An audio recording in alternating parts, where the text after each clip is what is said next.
Está aberta a presente sessão. Sob a proteção de Deus, iniciamos nossos trabalhos. Solicito que o deputado Zé Ramalho faça a chamada nominal dos deputados para verificação de quórum. Deputado Benício Tavares. Ausente. Deputado Cafu. Ausente. Deputado César Lacerda. Ausente. Deputado Cláudio Monteiro. Deputado Cláudio Monteiro, presente. Deputado Daniel Marques, presente. Deputado Edmar Pirineus. Deve estar no muquém uma hora dessa, já. Deve estar no muquém uma hora dessa. Ausente. Deputado Filipelli. Ausente.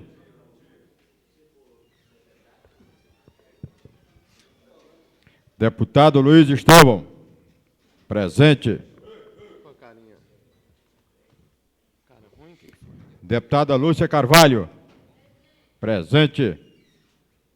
Deputado Jorge Cauí.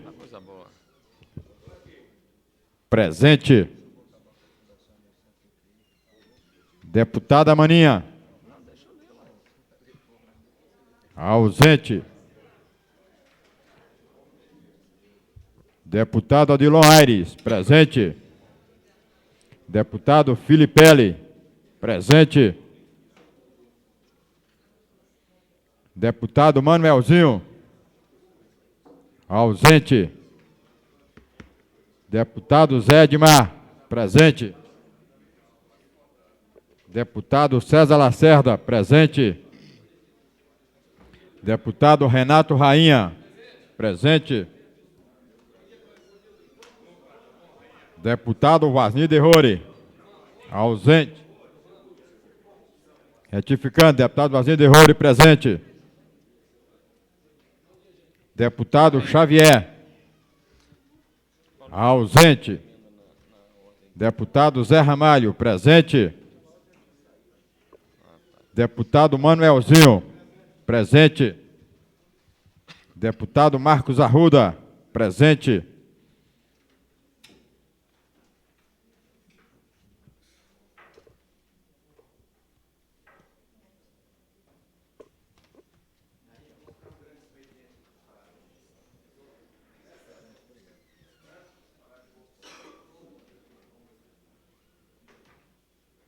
Deputado Geraldo Magela, presente.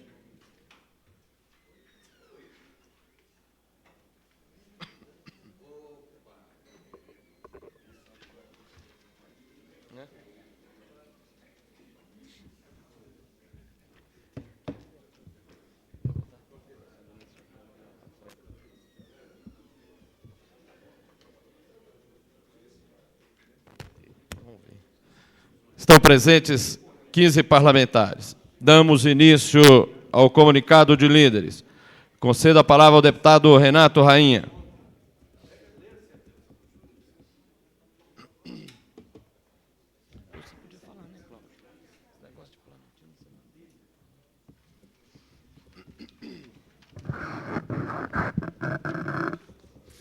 Senhor presidente, nobres deputados, o governo do Distrito Federal está anunciando que, mais uma vez, irá encaminhar um pacote para esta casa, que, inclusive, terá aí a extinção de algumas empresas públicas. Espero que também não encaminhe para cá nenhuma proposta semelhante ao que o Poder Executivo Federal fez com relação aos servidores públicos, porque nós já perdemos demais. Mas existe hoje, já no Distrito Federal, no governo, uma proposta de autogestão do DETRAN.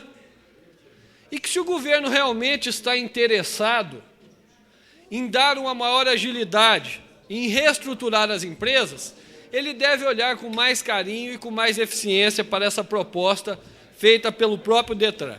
O DETRAN quer a autogestão, ou seja, ele quer com que ele arrecada, com parte do que ele arrecada, assumir todas as suas despesas. Isso é de fundamental importância, porque nada vai sair do cofre do GDF para bancar as despesas daquele órgão. Só para se ter uma ideia, desde 1992, o Departamento de Trânsito do Distrito Federal ele já arca com todas as despesas relativas à banca examinadora e com a escola de trânsito. Além do mais, todas as despesas com relação à manutenção dos próprios, construção de prédios, reformas de prédios, sinalização, processamento de dados, controle de veículo, processo de habilitação de condutores, são feitos com recursos arrecadados diretamente pelo DETRAN. A única coisa que o GDF hoje está custeando é a folha de pagamento. E o DETRAN está oferecendo uma proposta ao GDF para que nem a folha de pagamento seja custeada pelo governo. E para isso, o que é necessário? É necessário que o Tesouro, que o GDF, que o Poder Executivo não se aproprie de despesas que são despesas arrecadadas diretamente pelo DETRAN e são despesas que são receitas inerentes desse órgão. Como, por exemplo, a questão de sinalização. Nos municípios que são responsáveis pela sinalização, 50% da despesa arrecadada do IPVA, 50%, estou concluindo, senhor presidente, vai para os municípios para a questão da fiscalização e para a questão da sinalização de vias. O DETRAN faz todo esse sistema de sinalização. Concluindo. Estou concluindo, senhor presidente. E não recebe nenhuma parcela do IPVA. Para que seja feita a autogestão, o DETRAN está querendo apenas 25% do que é arrecadado do IPVA e o valor que é arrecadado com o licenciamento de veículos com mais de 10 anos. Com esta receita, que é uma receita inerente do DETRAN, como eu já disse, o DETRAN pode custear todas as suas despesas sem receber nenhum tostão vindo dos cofres do GDF. Eu acho que por aí, se o governo for eficiente e for competente, realmente ele vai poder reestruturar... Deputado, por favor. Estou concluindo, senhor presidente. Ele vai poder reestruturar uma empresa, uma autarquia de fundamental importância para Brasília, que é o DETRAN. Basta que atue com mais eficiência e que atenda o que foi solicitado em carta dirigida pelo diretor do DETRAN ao senhor secretário de Governo do Distrito Federal, Swadenberg do Nascimento Barbosa. Muito obrigado, senhor presidente. Conceda a palavra ao deputado João de Deus, ausente. Conceda a palavra à deputada Maninha.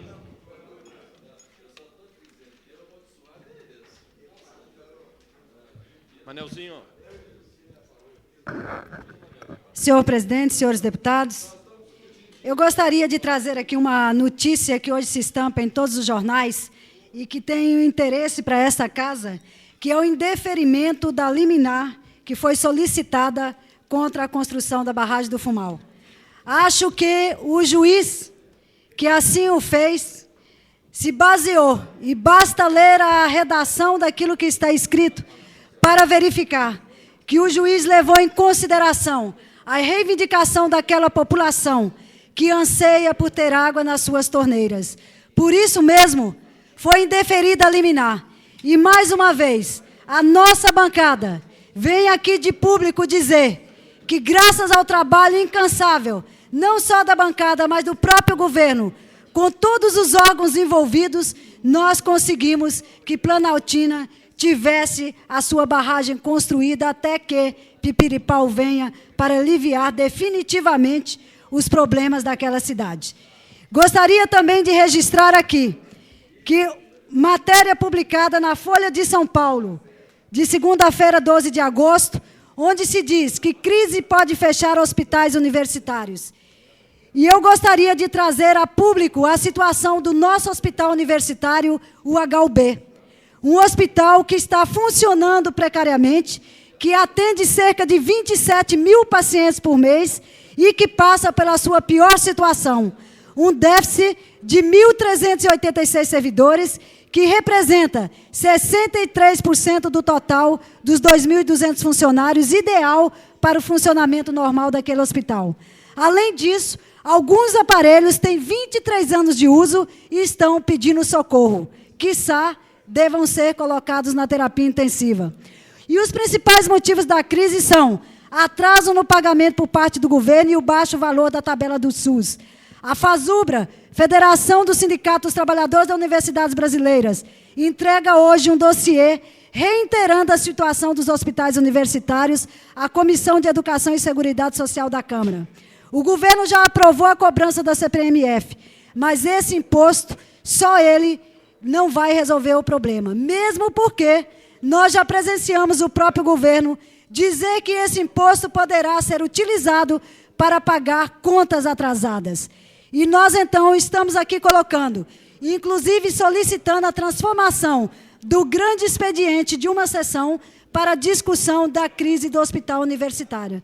Gostaria que todos os deputados se dessem as mãos para que nós pudéssemos fazer uma grande campanha de socorro a uma unidade hospitalar, que é uma unidade de interesse da população e de interesse da universidade para a formação dos futuros profissionais da área de saúde. Portanto, senhores deputados, peço a ajuda de todos para que nós possamos fazer essa campanha em defesa da manutenção do Hospital Universitário de Brasília, o HUB.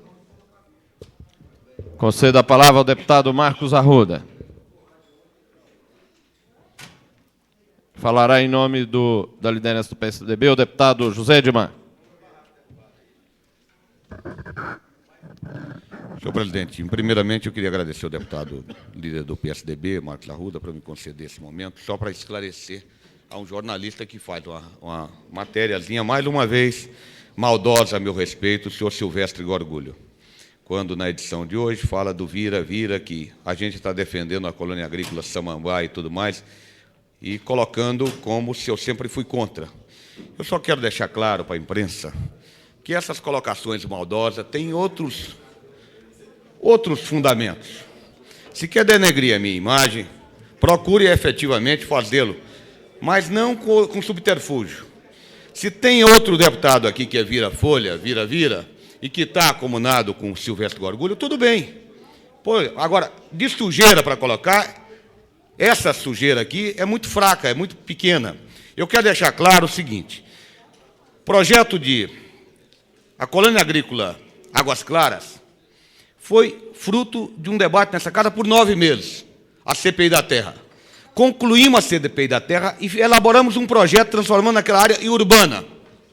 Em urbana. Naquele momento, essa casa decidiu que deveria ser urbana. No PEDOT passado, também defendemos que aquela área fosse urbana. E aquela área está como área de expansão urbana.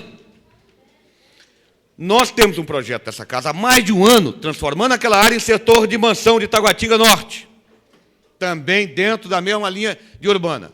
Agora, o que eu quero colocar, portanto, não existe nenhuma mudança de comportamento meu. Se hoje o pessoal lá do Vicente Pires, da Samambaia, de outras colônias, entenderam agora que eu nunca fui contra o morador, sempre fui contra o grileiro, e que vê no meu projeto uma saída realmente eficiente para a solução deles, eu estou disposto a debater e levar esse debate para o governador, a essa casa, sempre com esse princípio. Entendo que deve separar o joio do trigo. O grileiro que enriquece às custas da terra pública tinha que estar na cadeia. Infelizmente não está. Não é por culpa minha, eu sempre denunciei. Inclusive vários jornalistas que hoje fazem parte disso. Agora, efetivamente, a pessoa que mora, que foge de um aluguel, por qualquer subterfúgio, ou seja, invasor de favela, ou seja, comprando um lote de grileiro, que vai fugir do seu aluguel e arranjar um canto para morar, e nesse local tem condição de ser área urbana, eu vou defender que essa situação seja regularizada. Dentro de um projeto de lei, do qual obriga esse cidadão a pagar pela terra que ocupa. Não tenho nenhum constrangimento de defender isso. Agora, eu admiro a inteligência do Silvestre Gorgulho em não ter a clareza de discernir isso. Tentar jogar isso para a opinião pública de um modo distorcido, querendo beneficiar um outro deputado, seja lá de que modo for. Agora, a gente já é velho, já está acostumado com esse jogo de intrigas tentando denegrir a gente. E a gente sabe quem é, quem está por trás disso. Muito obrigado, senhor presidente. Conceda a palavra ao deputado Luiz Estevão.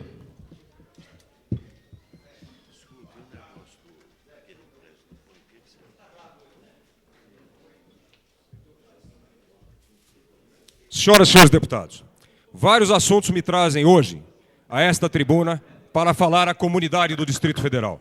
Olha, está faltando som nas galerias, hein? Vários assuntos me trazem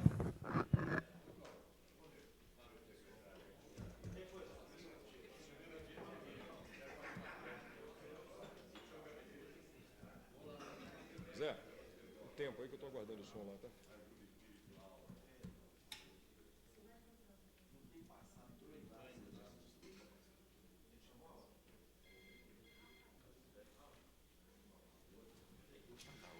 Deputado.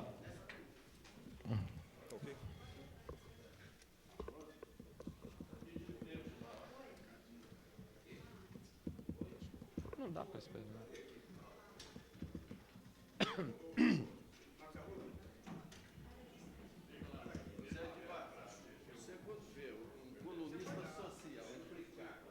Som nas galerias.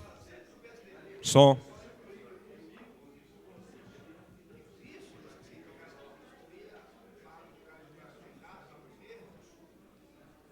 Não sei.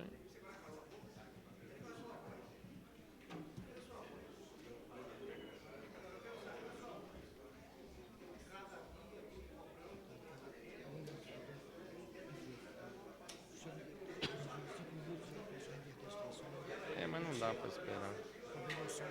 Mas não dá para esperar. Deputado, há um problema no sistema de som que vai tentar ser corrigido, mas nós não poderemos esperar, porque pode ser que não seja resolvido de imediato, que é um problema no amplificador. Então nós não poderemos esperar. Bom, já foi retomado o som nas galerias? Foi retomado, né? Então, vou iniciar meu pronunciamento. Várias razões me trazem hoje a esta tribuna. A primeira delas, evidentemente, não poderia deixar de ser, foi quando ontem, às 18h30 da tarde, tive a oportunidade de receber das mãos do Dr. Arnoldo Camanho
Alô?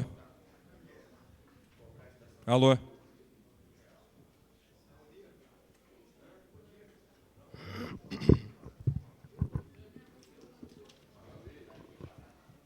Alô?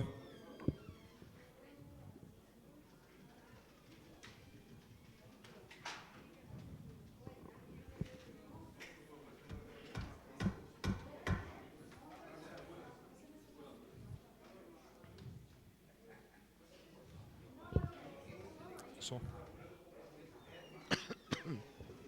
Hoje eu vou falar, senhor presidente, no horário de vida e no horário de parlamentar. Hoje eu quero falar até...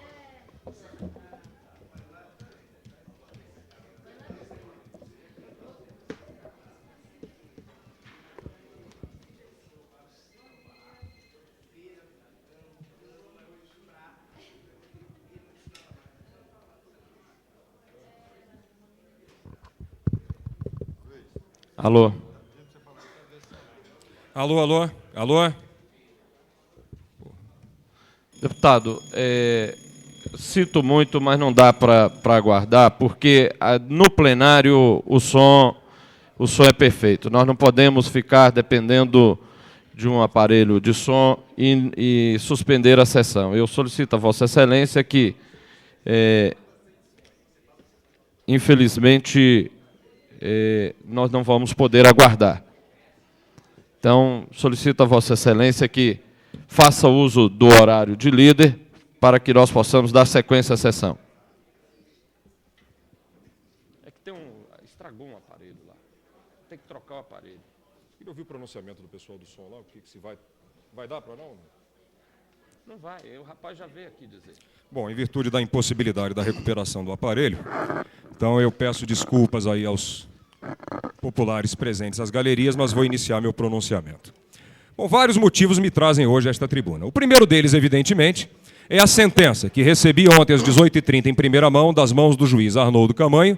Sentença, aliás, que era esperada, tendo em vista o alto grau de equilíbrio e de responsabilidade demonstrado por aquele magistrado, em que ele nega o pedido feito pela Associação Amigos da Natureza, através do Ministério Público, Promotoria de Defesa do Patrimônio Público e Meio Ambiente, para a interrupção das obras da barragem do Fumal. Fico muito feliz de ter participado ativamente, juntamente com o deputado Daniel Marques, de forma irretorquível e indesmentível, dos esforços das gestões junto àquele magistrado, para que ele pudesse, como ele mesmo afirma na sua sentença, sopesar não só a questão ambiental, como também a angustiante questão social da falta de água, que não será resolvida, mas minorada pela barragem do Fumal. Em sua sentença, o magistrado diz que a justiça tem obrigação de ser imparcial, mas não pode ser insensível. E é com muita alegria que registramos que o deputado Daniel Marques e eu tivemos participação ativa na decisão que levou o juiz a não acatar o pedido de embargo da obra. Não há qualquer ação em qualquer juízo do Distrito Federal pedindo o embargo da obra do Fumal. E mais do que nunca, essa mentirosa inverdade, essa vergonhosa armação que tentaram perpetrar contra o deputado Daniel Marques e a minha pessoa foi e será desmentida pelos fatos. Aliás, tenho a dizer que ainda ontem tive oportunidade, na presença de testemunhas, de interpelar o promotor Guilherme Fernandes Neto, que havia incluído meu nome numa portaria sobre uma abertura de procedimento investigativo sobre um eventual superfaturamento na contratação da obra do Fumal. Como disse aqui, jamais estive com aquele cidadão para tratar do referido assunto e nada como tempo para desmascarar, tá certo, os camelôs das mentiras e mostrar efetivamente de que lado está a verdade. Mas um outro assunto me traz aqui também. É a questão do Hospital Universitário de Brasília, que se insere no problema dos hospitais universitários de todo o país.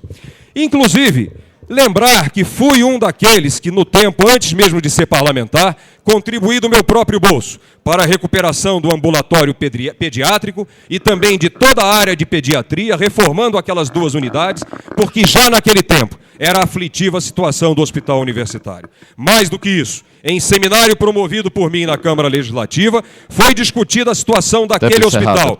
E propostas partiram do meu gabinete através de projetos de lei, em que apresentei sugestões e propostas no sentido de que fosse concedida isenção no pagamento de água, no pagamento de luz e no pagamento de ICMS pela compra de remédio. Portanto, o que eu espero é que nós transformemos os nossos discursos em ação efetiva e demos realmente as mãos para aprovar esses projetos que já tramitam na Câmara Legislativa e que trarão pelo menos um pequeno alívio ao sofrimento daquela importante unidade de saúde. Muito obrigado.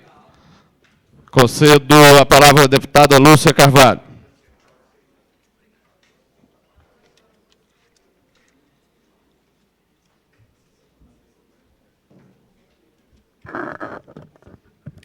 Senhores parlamentares, companheira Maninha, servidores desta casa, imprensa, em primeiro lugar, eu quero deixar aqui registrado nesta casa a sentença do juiz Arnoldo Camanho de Assis, que nos foi passado ontem, onde traz o comunicado à população de Planaltina de que está indeferida a liminar postulada pelo Ministério Público, alegando depredação do meio ambiente na área de Fumal. Portanto, nós temos aqui o maior orgulho de deixar registrado na casa e dizer que aqueles que tentaram embargar obra social de tamanha envergadura estarão sendo convidados para a inauguração desta obra daqui a um mês.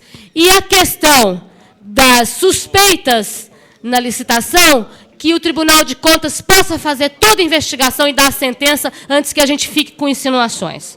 Agora, eu também gostaria de usar este horário de líder do governo para dizer que esta manchete que saiu no Jornal de Brasília não condiz com o que o governo deseja fazer em relação às empresas. O governo não deseja fechar nenhuma empresa. Esta matéria é simplesmente sensacionalista e mais atribui a alguém que de primeira mão passou o Jornal de Brasília. E em seguida, abre aspas, coloca uma frase da minha autoria. Quero dizer que a intenção do governo com relação às empresas é elaborar um plano para que ela possa sanear as suas contas e, em momento algum, o governo falou em vendê-las ou extingui-las. O que nós queremos é que elas sejam viáveis. Nós queremos que elas se sustentem com suas próprias pernas. É isso que nós dissemos. Se alguém, dentro ou fora do governo, utilizou meu nome para esse tipo de matéria sensacionalista, eu estou aqui dizendo não. Não é isso que o nosso governo pensa. Quero deixar isso registrado. E não quero ser utilizada por ninguém para um tipo de matéria como essa. Estarei escrevendo hoje o Jornal de Brasília e estarei também enviando às empresas o meu posicionamento. Sou contra, e a bancada do PT sabe muito bem disso, porque toda ela pensa assim. Nós podemos até mudar a estrutura de uma empresa, mas todos os seus servidores serão aproveitados. Este governo não fará demissão de servidores que estão nestas empresas há anos prestando serviço. Serão reaproveitados em outros setores se nós tivermos necessidade de mudar a destinação. Mas não se falou em venda nem privatização. Nós podemos até chegar a parcerias, a mudanças dessas empresas, mas não falamos no que está aqui estampado, que provoca, sem dúvida, um verdadeiro trauma nestas empresas entre seus servidores. Quem produz uma manchete como essa é no sentido de atritar o nosso governo com os seus servidores. É este serviço que se presta esse tipo de matéria. Portanto, retificando aqui o posicionamento do nosso governo, que até o momento eu tenho ouvido, que eu tenho participado das discussões e espero, sim, que até o final do ano essas empresas possam, dentro de um plano, funcionar a contento para que elas continuem prestando o serviço que elas vêm prestando até o momento. Deficitárias. Espero que a gente consiga, até o final do ano, que elas possam prestar o serviço com a possibilidade de serem mantidas dentro da estrutura hoje existente. Caso contrário, tomaremos medidas sim. Se este governo não tomar, que esta casa indique caminhos para que o governo possa, em suma, ter empresas que sejam bem gerenciadas, que possam prestar serviço de qualidade e não deem déficit aos cofres públicos. É isso que nós gostaríamos que acontecesse e aguardamos que o governo envie a esta casa projetos neste sentido, e não da privatização e da extinção e do terrorismo entre os servidores, como eu percebo que pode ser instalado com uma matéria como esta.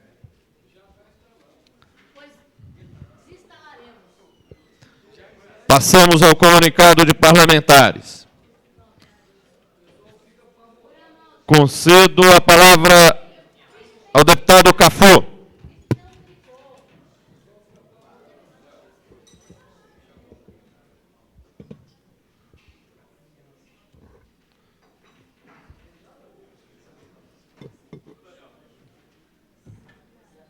Senhor presidente, senhoras deputadas, senhores deputados, senhoras, senhores presentes. Tem horas que eu acho que o cômico se mistura com o patético. Há discursos que são feitos por certas lideranças que não reconhecem humildemente encaminhamentos diferentes, encaminhamentos em que a sociedade assume o papel de poder ela organizadamente dizer o que deseja e lutar por isso. Eu acho que nós precisamos de reconhecer, estamos eleitos, delegados por um mandato de 4 anos, mas não precisamos, não é, a ousadia de muitas vezes querer desconhecer a força da sociedade organizada. Eu acho que o que acontece com a decisão do doutor Camanho revela a vontade de uma cidade, que no momento em que um governo inicia uma obra que vai em detrimento de um drama vivido há mais de 10 anos por essa população, não é? Essa população se sentindo ameaçada, ela foi à luta. Então, nesse momento, eu acredito que o mérito é do Partido dos Trabalhadores Zonal de Planaltina, do PPS Zonal de Planaltina, do PSTU Zonal de Planaltina, da administração, da bancada. Agora, quando a gente revela na trajetória dessa construção as armadilhas colocadas por aqueles que acham que vão continuar prepostamente sendo donos da cidade, aí vem um discurso chamado discurso vazio. Tem gente que tinha que comprar um espelho ou comprar aquelas massas que não derretem. Porque tem gente que quer o tempo todo estar diante do spot. Há um medo terrível do palco fugir dos seus pés. Então eu estava prestando atenção na fala de uma liderança que falou sobre Planaltina, quando é eivada de arrogância, eivada de ilegitimidade e necessariamente não é humilde para reconhecer, continua arrogantemente querendo ser dono da consciência da cidade. Isso a gente não aceita. Mas eu não vim aqui para isso. Eu vim aqui porque ontem completou-se 13 anos do assassinato de uma líder camponesa na Paraíba. E ontem, as mulheres trabalhadoras rurais que perderam filhos, que perderam irmão, que perderam marido, que perderam pai, na luta pela terra democratizada nesse país, vem a Brasília numa articulação nacional e eu queria utilizar desse espaço para poder ler aquilo que as mulheres camponesas, a articulação nacional de mulheres trabalhadoras rurais, que comemora o dia 12 de agosto, como Dia Nacional contra a Violência, como Dia Nacional de luta pela reforma agrária, a carta que elas entregaram, que elas declararam publicamente aos meios de comunicação, aos poderes constituídos e à sociedade brasileira. Nós, todas, nós somos os sangues convocados dos rios que nutrem o continente. Nós somos o ventre que pare os filhos dos homens e sua ferocidade. Nós somos moldadas em barro e fulgor, a matéria da vida. Nós somos quem perdeu os filhos, como grito agudo, devorado pela sombra do silêncio. Nós somos aquelas que vigiam os rios da insônia. Nós somos as mães de cobre e cinza dos povos indígenas exterminados, sobreviventes. Nós somos quem partilha, que melhor dizendo, quem palmilha o pó da América, buscando fantasmas e só encontramos ossos. Nós somos quem buscou com tanto amor e tal fúria e dentes cerrados e esperança contra toda esperança que às vezes os encontramos um dia ressuscitados como Abel no Baixo Araguaia. Nós somos o grito que golpeia as janelas fechadas dos palácios. Nós somos a mão que toca o manto da justiça que sempre nos escapa como miragem. Com que nome batizamos nossa angústia? Estou encerrando, senhor presidente. Pureza, Isabel, Marta, Maria, Margarida, Roseli, Fátima, Adelaide, que era uma religiosa, que foi brutalmente assassinada em Curionópolis. que algum dia inquiriu as nascentes da dor. Carregamos pedras como penitentes e aprendemos com os olhos que as nascentes da dor vertem rios de lágrimas, claras cordas de cristal e corte. Chegamos de todas as areias, de todas as caatingas, de todas as águas para tecer no dorso do vento esse clamor. Justiça para os mandantes e assassinos de trabalhadores do campo, os mortos de Eldorado, Corumbiara, os mortos do Brasil nos vigiam. E digo, os mortos que esse país tem na luta pela sociedade que nós desejamos construir, que é uma sociedade socialista, virão um dia a público e olharão, olho no olho, cara, para dizer, valeu a pena, apesar de tudo. Quero ainda um segundo, senhor presidente. Revogue o decreto de 1775, que atenta contra a terra e a vida dos povos indígenas. Aprove os projetos do rito sumário de desapropriação para fins de reforma agrária, hoje na ordem do dia do Congresso Nacional. O projeto que limita a concessão de liminares de despejo, o projeto que transfere da justiça militar para a justiça comum os crimes cometidos por militares. Desapropria as terras necessárias para assentar as mais de 43 mil famílias acampadas em 158 acampamentos espalhados pelo país. Não somos apenas mulheres que choram, somos fecundas. Somos as mulheres que vão parir a vida quando a morte vos alcançar. Nós somos a multiplicação das lutas, como a terra multiplica o cereal plantado. Somos plantio e colheita. Somos a raiz da esperança. Pedro Terra, obrigado. Concedo a palavra ao deputado Peniel Pacheco. Concedo a palavra ao deputado Renato Rainha. Vai falar não? Concedo a palavra ao deputado Marcos Arruda. Concedo a palavra ao deputado Cláudio Monteiro.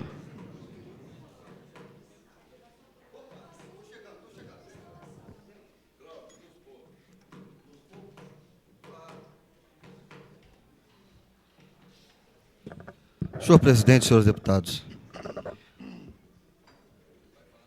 acredito perfeitamente, nobre deputado Benício Tavares, acredito que poucas vezes uma decisão judicial chega a entender toda a intensidade de uma reivindicação da sociedade. E a decisão da Justiça de não acolher o pedido de liminar para a suspensão da barragem do Fumal é exatamente essa junção do que seja um tratamento de uma medida judicial com a justiça social. E estão de parabéns todos aqueles que se empenharam para que isso fosse possível, para esclarecer a justiça, para esclarecer ao conjunto da sociedade da importância que é a barragem do Fumal para a população de Planaltina. Essa sociedade que padece com a carência de água por um longo período e que vê agora a oportunidade real da construção dessa barragem e a possibilidade de ser atendida neste governo com água potável em suas residências. É fundamental quando as pessoas lutam pela preservação da natureza. É importante essa batalha. Mas é importante lembrar algo que antecede a isso, que é que a luta pela preservação da natureza tem como objetivo a melhoria da qualidade de vida e a preservação do homem. Então, de nada adiantaria preservar uma estação ecológica se ela não viesse a servir a um propósito real, a um propósito justo, que era atender a uma comunidade carente de sede. Portanto, está de parabéns toda a sociedade planaltina que soube mostrar o seu desejo, mostrar a sua reivindicação, se fazer presente nas ruas, se fazer presente junto à visita do próprio juiz em loco e mostrar que era necessário, que era primordial e que essa medida adotada pelo governo estava a sanar um déficit existente há muito tempo. Portanto, medida justa e está de parabéns toda a sociedade. Muito obrigado, senhor presidente.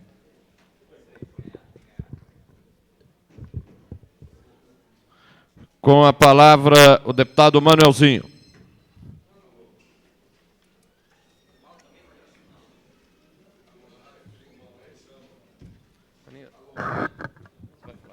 Senhor presidente, senhores deputados, prezados amigos que estão nas galerias, eu estava lendo agora, há pouco instante, uma reportagem sobre a demolição de barracos no Recanto das Emas. E pela manchete fala-se em 109 barracos derrubados, de pessoas humildes. E um cidadão reclamando de ter perdido sua feira, de ter perdido seus utensílios domésticos, seu fogão, seus pratos, suas colheres, ter perdido a esperança de viver. Outra senhora reclamando que quando retornou, seus 6 filhos não encontraram mais o barraco, suas roupas, todos os seus pertences. E aqui eu vim falar com autoridade, porque é professor de geografia e conhece muito bem a questão da terra neste país, e falar sobre reforma agrária. Falar sobre a necessidade de garantir o espaço para que o homem povoe, para que o homem tenha direito a ocupar o seu espaço no mundo visível das coisas. Nós precisamos, senhores deputados, nós precisamos, independentemente de condição social ou política, respeitar o direito do homem de viver. E quando eu leio uma reportagem de que 109 famílias tiveram seus barracos destruídos por tratores da administração pública, me revolta muito. Me revolta muito. Porque tudo que esse pessoal tem esperança de colocar um teto, uma folha de papelão sobre sua cabeça para lhe proteger do sol escaldante, lhe proteger do frio e de outras intempéries climáticas. E aí nós assistimos, meu nobre líder do PSDB, assistimos muitas vezes impassivos a destruição, a demolição de 109 barracos pertencentes a 109 famílias, talvez miseráveis, que não tem para onde ir, que não tem aonde aconchegar os seus filhos, aonde, pelo menos, pensar na esperança de viver. E aí quem mandou fazer isso? Quem mandou fazer isso foi o governador Cristóvão Buarque. O homem bom. O homem que faz as boas obras, destruindo a esperança dos mais simples e humildes. E aí, onde está? E aí onde estão os tão propalados, decantados, discursos inflamados ainda daquele que usurparam o poder em 94.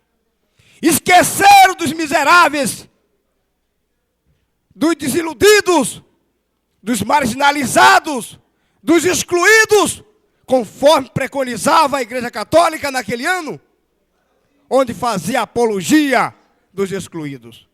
Nós precisamos, enquanto parlamentares, enquanto cidadãos, buscar uma saída que permita o homem ter direito, como eu já disse, de ocupar o seu espaço no mundo visível das coisas, porque me parece que o governo Cristóvão quer abreviar a presença dessas criaturas sofridas sobre a face da terra. Isso é muito grave, isso é dolorido, e nós precisamos, senhores líderes partidários, tomar uma posição. Mas não é só por aí. Há poucos dias recebi um grupo de trabalhadores, senhores líderes partidários, de trabalhadores lá da Ceasa, pessoas que arrendaram o que eles denominam de pedra, um quadrado de 1 a 2 metros quadrados, para que eles possam vender verduras, vender frutas. E agora foram ameaçados, estão sendo ameaçados, através de uma carta circular, de que, a partir do dia 15, já não mais poderão trabalhar, já não poderão comercializar os produtos hortifrutigranjeiros. São mais de 700 trabalhadores, muitos deles há mais de 20 anos trabalhando naquele local. Então, o que eu quero chamar a atenção, presidente, chamar a atenção desta casa, é preciso que a imprensa denuncie, que nós passemos a dar conhecimento à população da atrocidade desse governo, que não tem responsabilidade, que não tem respeito para com a população, que está usando a sua máquina para destruir a esperança daqueles que querem viver. E aqui eu quero aproveitar, encerrando, cumprimentar Tempo encerrado, os deputado. membros produtores lá do Boqueirão, que vieram aqui acompanhar o projeto do deputado Zé Edmar. Mas só encerrar, presidente. Estou mostrando aqui os documentos da cobrança exorbitante, escochante, lá da Ceasa, contra mais de 700 trabalhadores humildes que vendem na pedra o melão, o mamão, a cebola, a batata, mas que agora, a partir do dia 15, estão proibidos de comercializar. Vocês vejam a que ponto nós chegamos nessa Brasília. Muito obrigado, senhor presidente.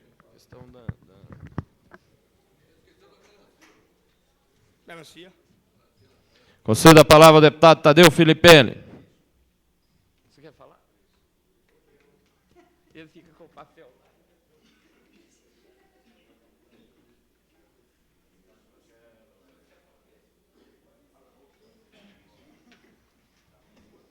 Está nem escrito.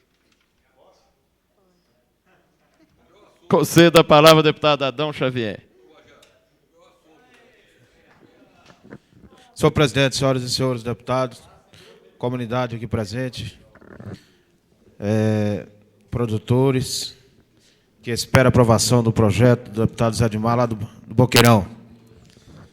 Por falar em Boqueirão, a gente sente aqui a falta do deputado, deve estar vindo por aí, o Zé do Boqueirão, deve estar chegando por aí. Senhor presidente, eu gostaria, ou melhor, usar essa tribuna para fazer menção das palavras do deputado Manelzinho. O que aconteceu ontem no Recanto das Emas é lamentável, porque, mais uma vez, o governo, de uma forma arbitrária, desrespeitando o ser humano, e, acima de tudo, não deixando para aquela comunidade nem o direito de reivindicar, de questionar, ou até de tirar os seus utensílios. E aí, os tratores agiram de uma forma truculenta e, mais uma vez, massacraram aquelas famílias pobres e humildes do Recanto das Emas. E aí a gente fica pensando, como que pode dizer que é um governo democrático? Como que pode ir para a televisão fazer diversos comerciais e dizer que é um governo democrático? Que democracia é essa que nós não conhecemos, que eu desconheço? E aí a gente fica triste com isso, porque eu acho que não adianta mais falar, não adianta pedir, não adianta, porque acabou as discussões. E o governo age numa forma autoritária, sozinha, e usa ainda a estrutura da PM, da administração, da máquina pública para açoitar o ser humano. Eu quero repudiar essa atitude. Os jornais noticiam que o governo vai inaugurar 5 salas de aula lá em Samambaia. Mas o que adianta inaugurar 5 salas de aula se não tem professores? A falta de professores, nós temos pedido, cobrar diariamente a falta de professores nas escolas públicas. E aí, a quem interessam essas construções? Interessa, sim, as empreiteiras, as empresas que pegam essas obras. A elas interessam tantas construções, mas a comunidade. Os alunos sofrem porque tem a sala de aula, mas não tem professores. Isso é uma vergonha.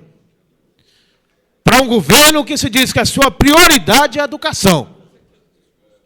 Mais uma vez, a gente percebe que os discursos é diferente da realidade e da prática. Nós vemos aí o governo querendo demitir, demitindo os trabalhadores da Nova Cap. Pessoas que sobrevivem, que não vivem não, que sobrevivem desse baixo salário de R$ 260.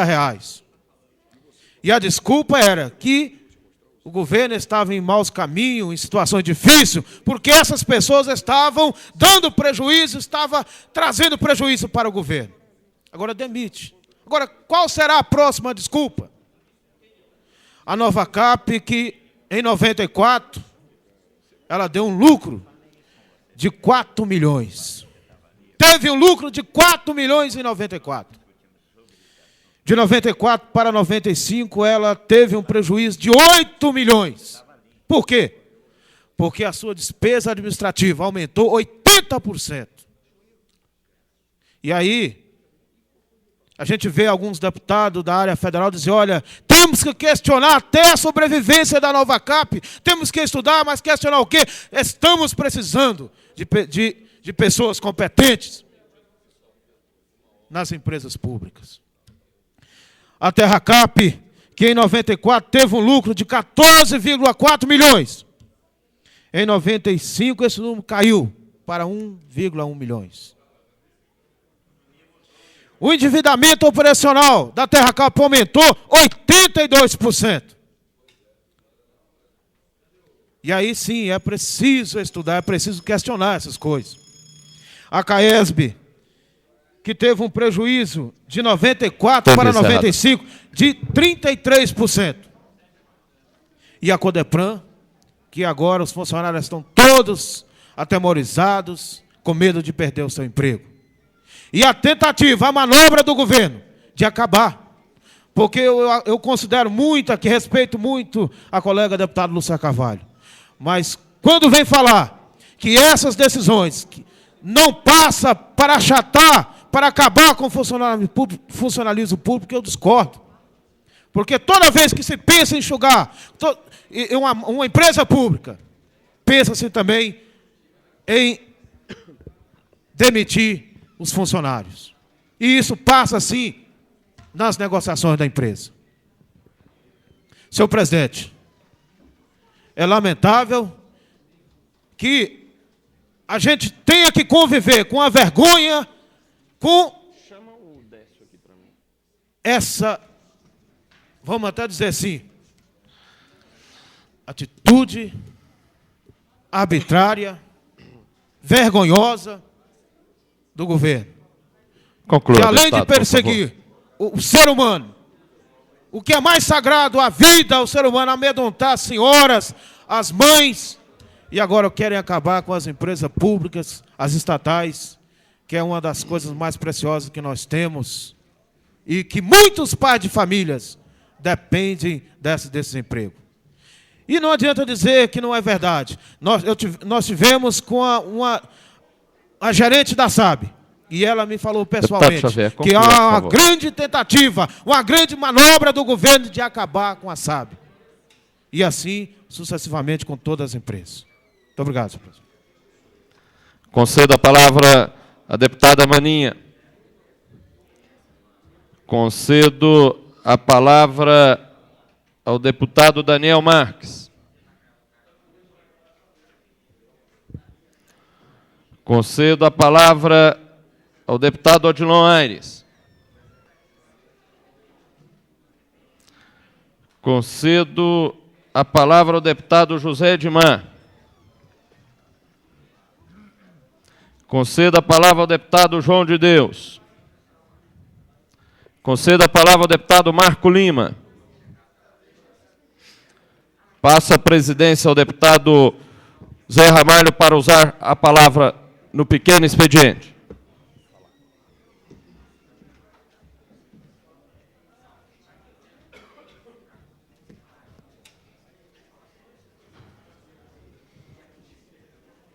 Com a palavra o deputado Geraldo Magela. Senhor presidente, senhoras e senhores deputados, eu volto hoje à tribuna para comemorar, junto com a população de Planaltina, a decisão sobre uma das ações apresentadas pelo Ministério Público de não fazer o embargo da obra que pode ajudar a resolver o problema da água daquela cidade. Nós sabemos que mesmo que não queiram assumir, mesmo que não queiram assumir a paternidade das ações, muito se fez para impedir que esta água fosse instalada. A decisão do doutor Arnoldo Camanho de Assis traz a tranquilidade em uma das ações, mas a outra continua, e nós esperamos que ela tenha o mesmo destino para que a população de Planaltina fique absolutamente tranquila, pelo menos para a solução parcial que estamos buscando para a água daquela população. Mas eu quero também aqui parabenizar o governador Cristóvão Buarque pelo que ele tem feito no Distrito Federal. Nós estamos hoje inaugurando novas salas de aula, fazendo ampliação de novas escolas. E mais do que isso, hoje o governador inicia um plano de assentamento de trabalhadores rurais, dando exemplo para o país inteiro. É isto que o governo democrático popular está fazendo.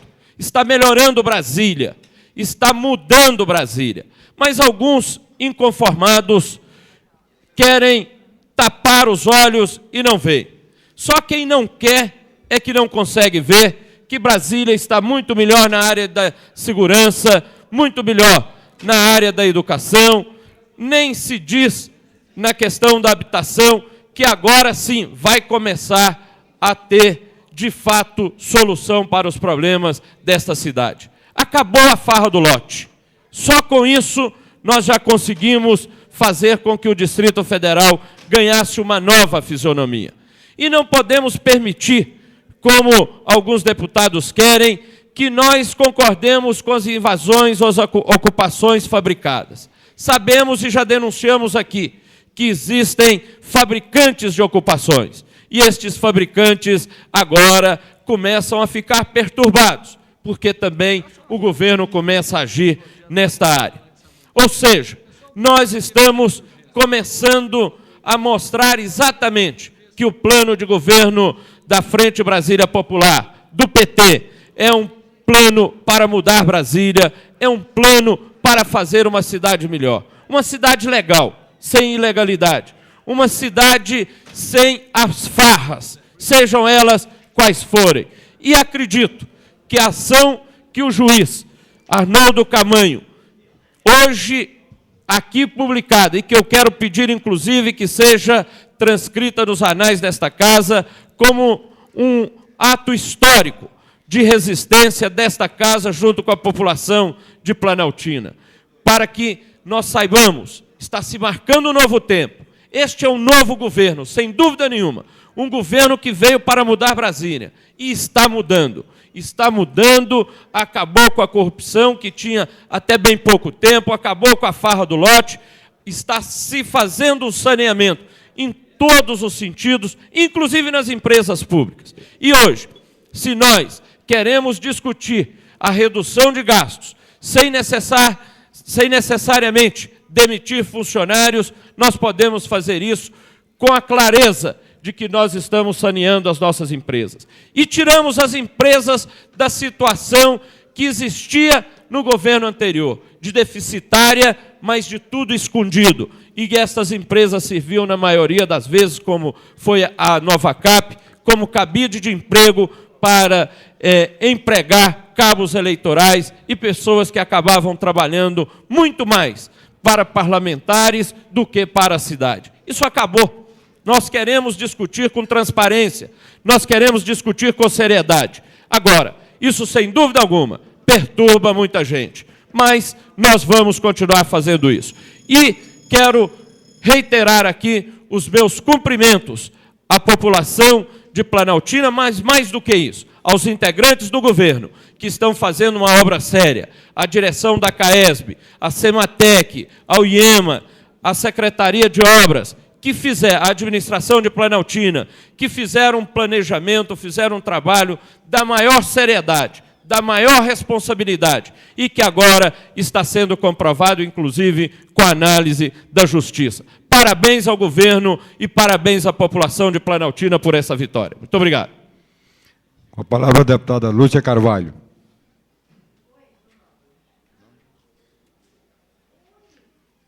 Com a palavra o deputado Luiz Estevão.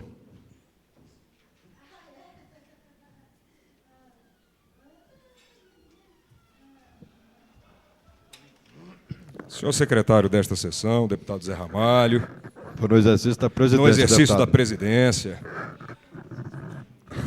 Senhoras e senhores parlamentares, comunidade do Boqueirão aqui presente, tenham fé que hoje o projeto de vocês será aprovado. Como eu havia dito aqui no primeiro turno, o projeto do deputado Zé Edmar, conhecido aqui como Zé do Boqueirão, porque é um defensor intransigente dessa comunidade, tenho certeza, contará mais uma vez com a unanimidade do apoio dos parlamentares e, numa eventual situação de veto, também com o apoio dos parlamentares para derrubar qualquer veto que venha do Palácio do Buriti. Mas eu queria falar aqui sobre essa guerra covarde e suja que estão querendo fazer contra a comunidade do Vicente Pires e do Núcleo Rural de Samambaia. Ora, nós já dissemos que aprovamos uma lei de parcelamento de solo no Distrito Federal justamente para que o governo possa regularizar a situação desses parcelamentos que eram irregulares até a aprovação da lei e, a partir daí, cobrar pela terra que era eventualmente sua, não permitindo que ninguém se aproprie de patrimônio público. Em segundo lugar, punindo aqueles que irregularmente parcelaram e venderam aquilo que não lhes pertencia. E, em terceiro lugar, fazendo os investimentos necessários de infraestrutura, sob forma de que, ainda por cima, poderão arrecadar tributos com essas providências. Lamentavelmente, não é esse o caminho que o governo tem escolhido na questão das ocupações irregulares do solo. O caminho trilhado pelo governo é o caminho da arrogância, é o caminho da violência, é o caminho da truculência. É pena. É pena porque, mais uma vez, o povo do Distrito Federal sofre por um governo que simplesmente parece que não conhece as próprias leis que assina e sanciona. Aliás, sobre aquela comunidade, um fato novo muda completamente a situação daqueles moradores, desde que, em processo que corre também na segunda vara da Fazenda Pública, aquelas terras, até o momento, não estão reconhecidas como de propriedade da Terra Cap ou propriedade da Fundação Zoobotânica. Pesquisa feita em todos os cartórios da cidade atesta que, até o momento, pelos documentos levantados pelo juízo, aquelas terras são terras privadas, portanto, qualquer ação da Terra Cap ou da Fundação Zoobotânica nada mais é do que, ela sim, agindo sem legitimidade e cobrando o aluguel de uma coisa que efetivamente não lhe pertence. Vamos aguardar o desfecho desse processo, porque tenho certeza que talvez aí esteja a solução para a comunidade do Núcleo Rural Samambaia e do Núcleo Rural Vicente Pires. Eu quero falar aqui sobre uma breve intervenção feita por um deputado governista, em que ele falava da questão de legitimidade. E quero dizer aqui da legitimidade da bancada do PMDB para defender a comunidade do Distrito Federal. A nossa bancada teve nas eleições passadas quase 100 mil votos. Quase metade de todos os votos dados aos deputados distritais que hoje representam o povo do Distrito Federal. Deputado, o senhor poderia, eu estou lhe respondendo, será que o senhor faria a gentileza de ouvir minha resposta? E eu queria dizer que, se alguém tem legitimidade, aqui não se mede legitimidade pela quantidade de votos. Se mede legitimidade efetivamente pelo trabalho desenvolvido na Câmara Legislativa. E nesse ponto, mais uma vez, a bancada do PMDB tem demonstrado sua eficiência e sua competência. Entre os deputados mais assíduos da Câmara Legislativa se encontram os parlamentares do PMDB. Dentre os que mais apresentam projetos, também se incluem majoritariamente deputados do PMDB. E mais do que tudo, dentre aqueles de melhor avaliação pelo povo do Distrito Federal, se incluem também numeroso contingente de deputados do nosso partido. Portanto, graças a Deus, legitimidade não faltou aos parlamentares do PMDB nas urnas, como legitimidade não falta no momento no trabalho que desenvolvem nesse legislativo. Há muitas pessoas realmente que precisam tirar as máscaras. Mas, além de tirar as máscaras do seu comportamento político, precisam tirar as máscaras do seu caráter e do seu comportamento como homem, como ser humano. Porque, lamentavelmente, até hoje, são pessoas que sequer a própria personalidade se conseguiu compreender.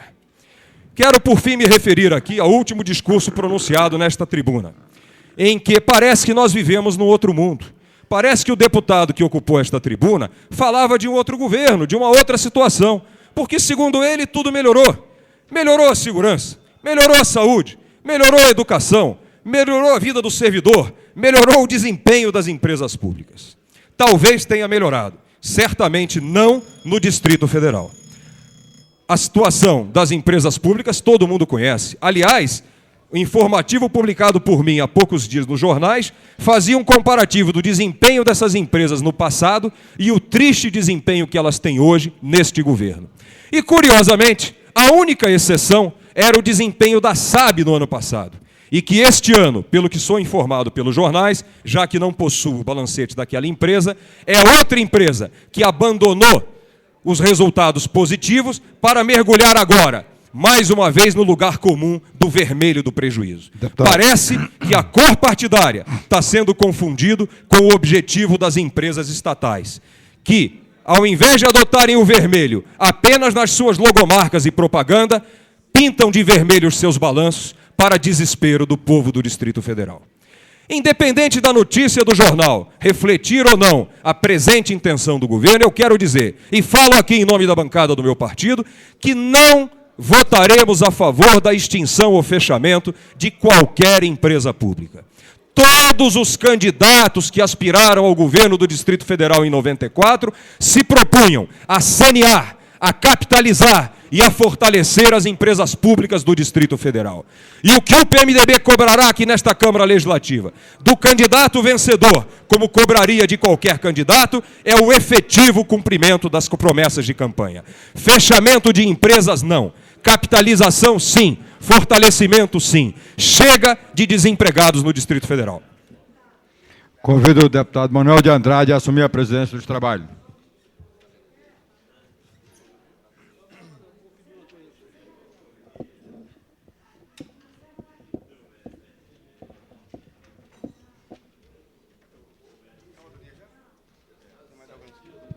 Senhor presidente. Pela ordem, deputado Renato Rainha. Senhor presidente, eu gostaria de solicitar a Vossa Excelência que retire a moção de minha autoria, moção 1830, do item número 27 de hoje, e coloque na sessão de amanhã, por favor. A presidência acata e determina que seja inserida a moção na sessão de amanhã. Encerrado o comunicado de parlamentares, passamos à ordem do dia. Solicito ao senhor secretário que faça a leitura do primeiro item da ordem do dia. Item número 1. Discussão em segundo turno, segundo dia e votação do projeto de lei número 401, de 1995, que cria o Centro de Formação de Recursos Humanos para o atendimento traumatológico no Distrito Federal. Autora, deputada Maninha. Em discussão. Em votação. Os deputados votarem sim estarão aprovando, os que votarem não estarão rejeitando. Deputado Benício Tavares. Sim. Deputado Cafu. Sim. Deputado César Lacerda. Sim. Deputado Cláudio Monteiro. Sim. Deputado Daniel Marques. Ausente. Deputado Edmar Pirineus. Sim. Deputado Filipelli. Sim. Deputado João de Deus. Ausente. Deputado Jorge Cauí. Sim. Deputado Zé Edmar. Ausente. Deputada Lúcia Carvalho. Sim. Deputado Luiz Estevão. Sim. Deputada Maninha. Sim. Deputado Manelzinho. Sim. Deputado Marco Lima. Ausente. Deputado Marcos Arruda. Ausente. Deputado Miqueias Paz. Ausente. Deputado Odilon Aires. Sim. Deputado Peniel Pacheco. Ausente. Deputado Renato Rainha. Sim. Deputado Asnildo Errores. Sim. Deputado Xavier. Ausente. Deputado Zé Ramalho. Sim. Deputado Geraldo Magela. Sim.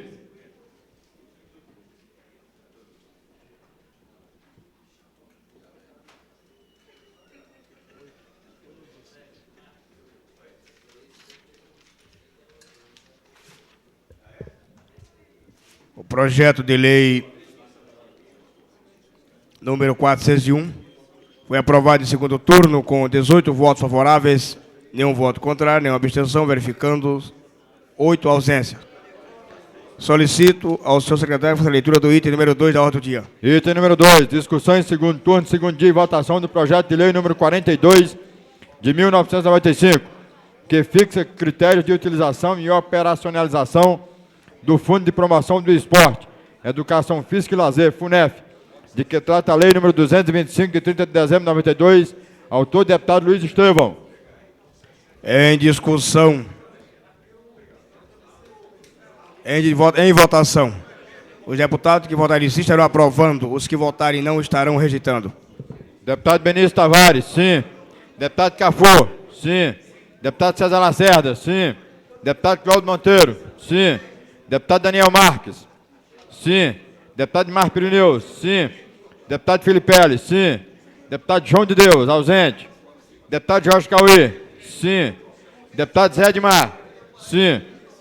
Deputada Lúcia Carvalho, sim.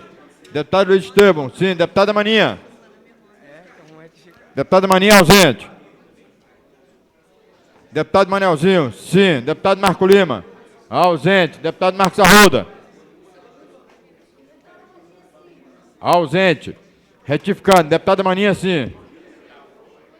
Deputado Miqueias Paz. Ausente. Deputado Odilon Aires. Sim. Deputado Peniel Pacheco, ausente. Deputado Renato Rainha, sim. Deputado Asnildo Errores, sim. Deputado Xavier. Ausente. Deputado Zé Ramalho, sim. Deputado Geraldo Magela. Sim.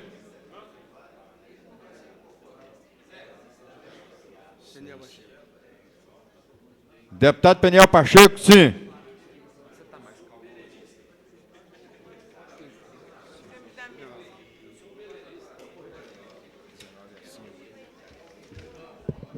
Antes de proclamar o resultado da votação do item 2 da ordem do dia, eu quero retificar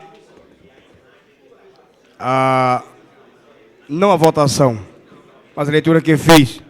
O projeto de lei 401 foi aprovado com 16 votos favoráveis, nenhum voto contrário, nem abstenção, verificando-se 8 ausências.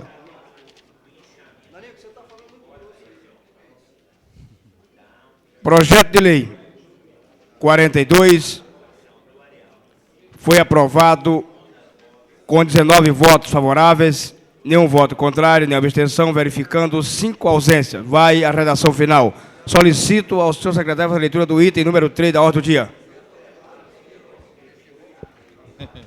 Item número 3. Discussão em segundo turno, segundo dia e votação do projeto de lei número 583 de 95, que cria o núcleo rural do Boqueirão, situada na 7ª Zul 1 da região administrativa do Paranoá, RA 7ª, e da outras providências. Autor, deputado Zé Edmar.